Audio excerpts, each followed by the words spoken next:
সূত্রের যা খবর, এই যে বৈঠক চলছে সেখান থেকে কি তথ্য উঠে আসছে যে বিধায়কদের নিজের এলাকায় আরো কাজ করার নির্দেশ দিয়েছেন কেন্দ্রীয় স্বরাষ্ট্রমন্ত্রী অমিত শাহ। অর্থাৎ টার্গেট 2026, তার আগে একেবারে বুথ স্তরের কর্মীদেরও চাঙ্গার চেষ্টা করছেন অমিত শাহ এবং একাধিক এই বিধান দিয়েছেন তিনি। যেরকম তার বক্তব্য যে এলাকায় নিজেদের যে বিধায়করা রয়েছেন তাদেরকে আরো কাজ করতে হবে, সপ্তাহে অন্তত 4 দিন এলাকায় থাকতে হবে বিজেপি বিধায়কদের, ফের টিকিট পেতে আগামী 2 মাসে যোগ্যতা প্রমাণ করতে হবে, এরকমই নির্দেশ দিয়েছেন কেন্দ্রীয় স্বরাষ্ট্রমন্ত্রী অমিত শাহ।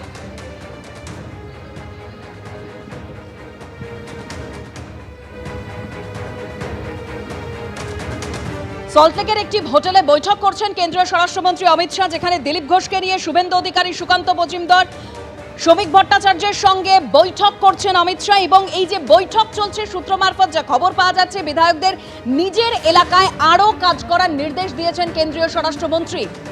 সপ্তাহে অন্তত 4 দিন এলাকায় থাকতে হবে বিজেপি বিধায়কদের, ফের টিকিট পেতে আগামী 2 মাসের যোগ্যতা প্রমাণ করতে হবে, এরকমই নির্দেশ দিয়েছেন কেন্দ্রীয় স্বরাষ্ট্রমন্ত্রী। আর এই বৈঠকের পরই তিনি সায়েন্স সিটিতে যাবেন বৈঠক করতে, আর আজকে তার ঠনঠনিয়া কালীবাড়িতে যাওয়ার কথা রয়েছে। 3 দিনের সফরে রয়েছেন কেন্দ্রীয় স্বরাষ্ট্রমন্ত্রী এবং সেখানে পাখির চোখ 2026। এই বৈঠক থেকে আর সূত্র মারফত কি কি তথ্য সামনে আসছে, সরাসরি চলে যাব আমাদের প্রতিনিধি শিবাশিস মল্লিকের কাছে। শিবাশিস,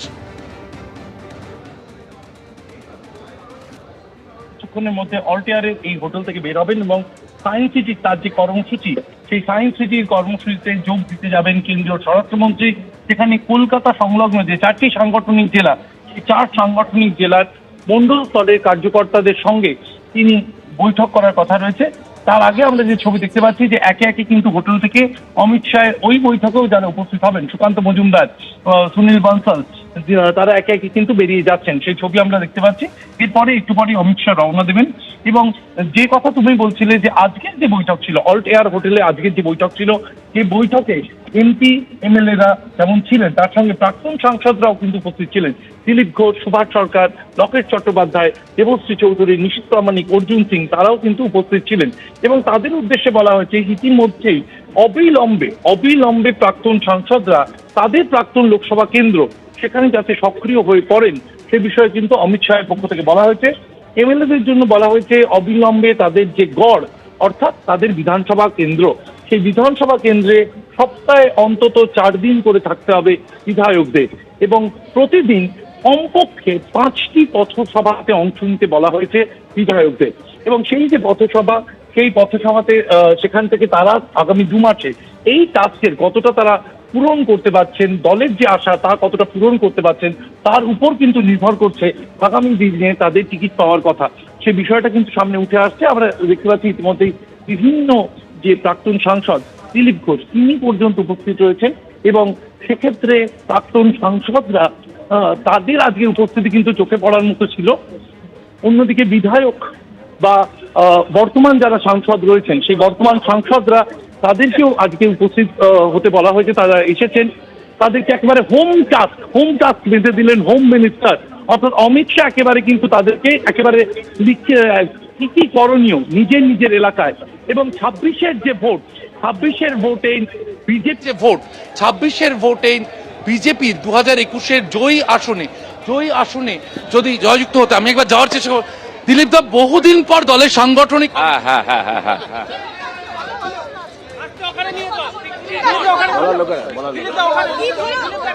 কথা বলছিলাম দিলীপ ঘোষের সঙ্গে, তিনি মন্তব্য করতে চাইছেন।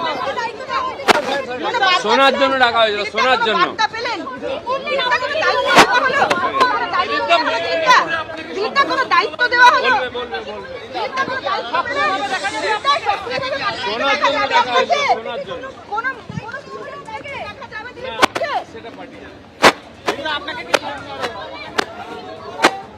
যেমনটা দিলীপ ঘোষ বলছেন যে 26-এর ভোটে তার কি দায়িত্ব তা পার্টি জানে, কিন্তু যেমনটা আমরা জানতে পেরেছি তাতে দিলীপ ঘোষ ফের একবার বঙ্গ বিজেপির চালকের আসনে কিন্তু দেখা যেতে পারে দিলীপ ঘোষে।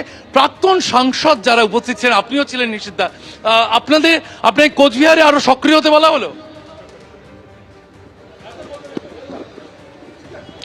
দেখো, যেমনটা জানা যাচ্ছে তাতে প্রাক্তন যে সাংসদদের আজকে ডাকা হয়েছিল, নিশীথ প্রামাণিক সেখানে উপস্থিত রয়েছেন, একটু আগে দিলীপ ঘোষ বেরোলেন, লকেট চট্টোপাধ্যায় আছেন, দেবশ্রী চৌধুরী আছেন, তাদেরকে কিন্তু তাদের যে প্রাক্তন লোকসভা কেন্দ্র, সেই সব লোকসভা কেন্দ্রে তাদেরকে অবিলম্বে সক্রিয় হতে বলা হয়েছে। কারণ 26-এ এই যে প্রাক্তন সাংসদরা তারা বিধানসভা ভোটে হয়তো প্রতিদ্বন্দ্বিতা করবেন এবং প্রতিদ্বন্দ্বিতার ক্ষেত্রে সেক্ষেত্রে কিন্তু সেজন্যই তাদের অবিলম্বে নিজের নিজের এলাকায় সক্রিয় হতে বলা হয়েছে। যে এছাড়াও বিশেষ চমক হিসেবে আজ দিলীপ ঘোষের উপস্থিতি, কয়েক মাস পর সাংগঠনিক কাজে দেখা গেল দিলীপ ঘোষের উপস্থিতি, এবং তার সঙ্গে কিন্তু দেখা গেল দিলীপ ঘোষ, শ্রমিক ভট্টাচার্য, সুকান্ত মজুমদার, শ্রমিক ভট্টাচার্য, অমিত শাহ এবং বিজেপির সাংগঠনিকভাবে সর্বভারতীয় সাধারণ সম্পাদক বিএল সন্তোষ তারা আলাদা করে উপরে তারা মধ্যাহ্নভোজ ছাড়েন এবং সে সময় তাদের মধ্যে একটি ঘরোয়া বৈঠক হয়। বেশ কিছু ঘরোয়া বিষয় আলোচনা হয়েছে, ঘর গোছানোর বিষয়, এমনটাই বৈঠক সূত্রে জানা যাচ্ছে।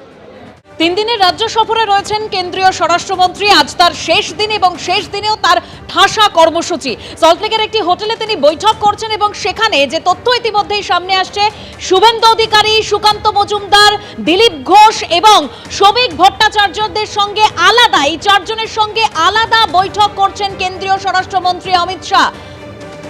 3 দিনের সফরে রাজ্য নেতৃত্বের সঙ্গে অমিত শাহের বৈঠকে দিলীপ ঘোষ উপস্থিত রয়েছেন। বৈঠকে রয়েছেন শুভেন্দু অধিকারী, সুকান্ত মজুমদার, শ্রমিক ভট্টাচার্য এবং দিলীপ ঘোষের সঙ্গে বৈঠক। যে বৈঠক নিয়ে আমরা এই মুহূর্তে সরাসরি কথা বলবো, আমাদের প্রতিনিধি দীপক ঘোষ রয়েছেন। দীপক, তোমার সঙ্গে যখন সকাল থেকে কথা হচ্ছিল তুমি বলছিলে দিলীপ ঘোষের এই বৈঠকে থাকা অত্যন্ত গুরুত্বপূর্ণ এবং যেটা আমরা 2019-এ দেখেছিলাম দিলীপ ঘোষের নেতৃত্বে যেভাবে সফলতা এসেছিল, এই যে 4 জনের সঙ্গে আলাদা বৈঠক কতটা তাৎপর্যপূর্ণ?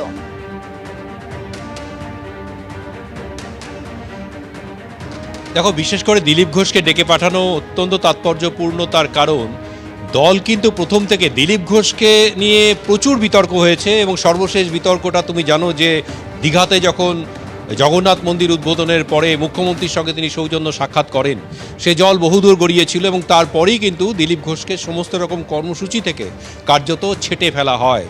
দলের কোনো কর্মসূচিতেই দিলীপ ঘোষকে দেখা যেত না, কিন্তু তাকে এটাও বলে দেওয়া হয়েছিল যে তিনি যেন তার মতো করে তিনি তার কনস্টিটিউয়েন্সিতে কাজকর্ম করতে থাকেন, সেটা বলে দেওয়া হয়েছিল। কিন্তু কখনোই তাকে ডেকে পাঠানো হয়নি, মিটিং করা হয়নি কোনো কেন্দ্রীয় নেতার সাথে, কোনো দলের রাজ্য কমিটির কোনো সভাতে তাকে ডাকা হতো না।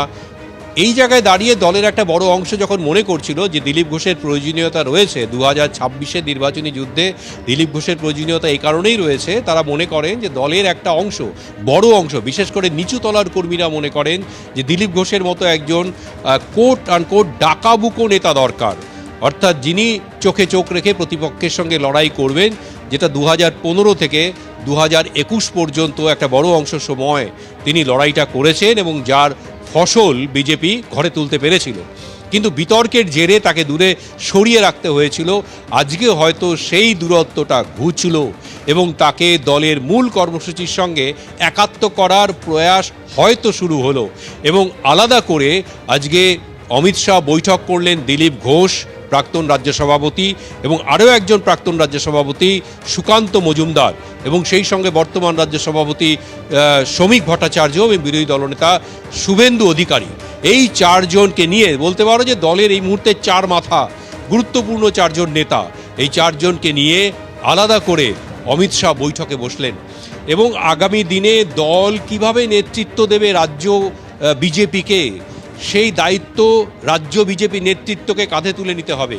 তার কারণ বাইরে থেকে অমিত শাহ আসবেন যাবেন, প্রধানমন্ত্রী আসবেন যাবেন, বাইরের নেতৃত্ব এসে তারা কিছু দায়িত্ব পালন করবে, কিন্তু পশ্চিমবঙ্গের মানুষকে, পশ্চিমবঙ্গের ভোটারকে এবং পশ্চিমবঙ্গের দলের কর্মীদেরকে সঙ্গে নিয়ে চলা, ইভিএম পর্যন্ত তাদেরকে পৌঁছে দেওয়া, তার মতবাদটাকে সেখানে আঙুলের ডগায় নিয়ে এসে ইভিএম মেশিনে চাপ দেওয়া, এই যে গোটা প্রক্রিয়াটা করা, এই প্রক্রিয়াটার জন্য এই 4 জনের ভূমিকা অত্যন্ত গুরুত্বপূর্ণ।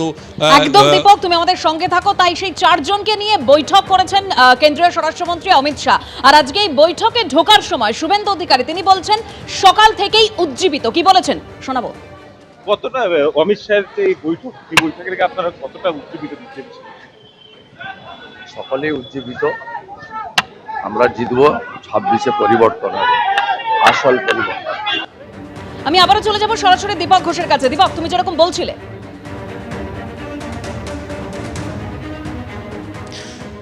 ফলে আজকের বৈঠক থেকে যে বার্তাটা গেল দলের কর্মীদের নিচু তলার মধ্যে, যে না কোনো বিভেদ নয়, কোনো দূরত্ব নয়, সকলে একসঙ্গে মিলে লড়াই করতে হবে, এটা কেন্দ্রীয় নেতৃত্ব চাইছেন এবং চাইছেন বলেই উদ্যোগটা আজকে নেওয়া হলো। ফলে বৈঠকে আলাদা করে দুই প্রাক্তন রাজ্য সভাপতি এবং বর্তমান রাজ্য সভাপতি এবং বিরোধী দলনেতা, আমরা আগেও দেখেছি যে রাজ্য সভাপতির সঙ্গে বিরোধী দলনেতার বিরোধের একটা যে ধারণা, এই ধারণাটা তৈরি হয়েছিল, যে ধারণাটা ভাঙতে বারবার করে কেন্দ্রীয় নেতৃত্ব উদ্যোগী হয়েছিলেন। সুকান্ত মজুমদার এবং শুভেন্দু অধিকারীকে পাশাপাশি বসিয়ে অমিত শাহ এর আগে একাধিক বৈঠক করেছেন এবং প্রকাশ্য বৈঠকও করেছেন দুজনকে পাশাপাশি রেখে। অর্থাৎ বারবার করে যেটা চেষ্টা করেছেন যে দলের রাজ্য নেতৃত্বের মধ্যে যাতে কোনো বিরোধ না থাকে, যদি বিরোধ থাকে দলের মধ্যে আড়াআড়ি কর্মীরা যদি বিভক্ত হয়ে যায়, ঐক্যবদ্ধ লড়াই করতে না পারে, কাঙ্ক্ষিত লক্ষ্যে পৌঁছানো সম্ভব নয়। সুতরাং এই বিভেদগুলোকে ঘুচিয়ে দিয়ে ঐক্যবদ্ধ চেহারায় রাজ্য নেতৃত্বকে ময়দানে নামানোর জন্যে আজকের এই প্রয়াস অত্যন্ত তাৎপর্যপূর্ণ 2026-এর ভোটের আগে। এ কারণেই এই চারজনকে নিয়ে আলাদাভাবে বৈঠক করলেন কেন্দ্রীয় স্বরাষ্ট্রমন্ত্রী এবং বিজেপি নেতা অমিত শাহ। দীপক, তুমি আমাদের সঙ্গে থাকো। দিলীপ ঘোষকে নিয়ে শুভেন্দু অধিকারী, সুকান্ত মজুমদার, শ্রমিক ভট্টাচার্যের সঙ্গে বৈঠক অমিত শাহের বৈঠকে শুভেন্দু, সুকান্ত, শ্রমিকের সঙ্গে বৈঠকে রয়েছেন দিলীপ ঘোষ, যা অত্যন্ত তাৎপর্যপূর্ণ, যেরকম আমাদের প্রতিনিধি জানাচ্ছিলেন। বৈঠকে হাজির রয়েছেন সুনীল বানসাল, ভূপেন্দ্র যাদব, বিপ্লব দেবের মতো বিজেপির রাজ্য পর্যবেক্ষকরা। আর এরপর এই বৈঠক সেরে সায়েন্স সিটিতে বৈঠক করবেন কেন্দ্রীয় স্বরাষ্ট্রমন্ত্রী। কলকাতার সমস্ত বুথ কর্মীদের নিয়ে বৈঠক করবেন তিনি। বিকেল 3:30 নাগাদ ঠনঠনিয়া কালীবাড়ি যাওয়ার কথা রয়েছেন অমিত শাহ। এবিপি আনন্দ, এগিয়ে থাকে, এগিয়ে রাখে।